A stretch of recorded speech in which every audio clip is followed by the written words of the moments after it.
Kaixo, ni Txetxu Urkijo naiz, Emilia Zuza ikastetxeko gorputz hezkuntzako maisua.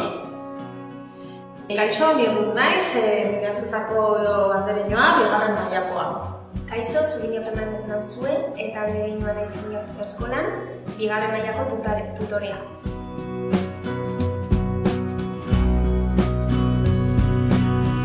Eskola, familia eta auzoa ezinbesteko hartu emana. Hori izan da gu aukeratutako gaia. Uste dugu eskolen, auzoen eta familien artean elkarri ulertzeko beharra dagoela.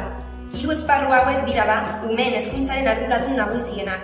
Honengatik sustatu nahi dugu haien arteko elkarlana. Zertarako, elkarlana beharrezkoa da umeek hezkuntza zentzuduna eta kalitatezkoa izateko. Luis Carro egileari jarraituz, aipatuko ditugu eskolak bete behar dituen zenbait funtzio. Eta funtzio hauek honakoak izango lirateke. Gizartearen baloreak erreproduzitzea alde batetik. Beste alde batetik zelanez, eskolak funtzio ezigarria bete egin behar du.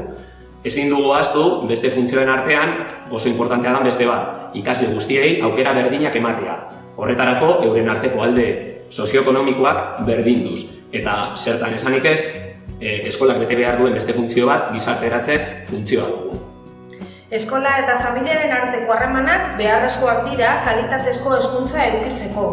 Harreman hau aldatu da eta badirudi elkarrenganako konfidantza galdu dugula. Eta kalitatezko hezkuntza edukitzeko konfidantza hori berreskuratu behar dugu.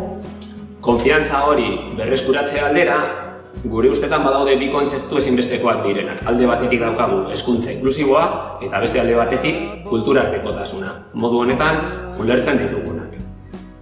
Hezkuntza inklusiboa UNESCO erakundeak 2001an modu honetan definitu egin zuen. Ume guztientzako hezkuntza, euren ezaugarri edo berezitasunak edozein direla ere. Beste alde batetik, kulturartekotasunaren inguruko definizio zehatza ez dago, baina bai, egile desberdinek aipatzen dituzten ideia komunak. Alde batetik daukagu zuzentasun eta justizia soziala sustatzen dituen hezkuntza behar duela izan.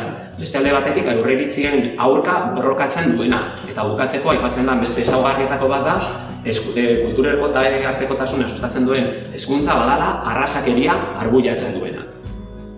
Hezkuntza inklusiboa eta kulturartekotasuna elkartzeko pentsatuta daukagu guk Emilia Zuzakoak klaseetan egiten duguna gure auzora eta gure herriara agerian ipini behar dugula.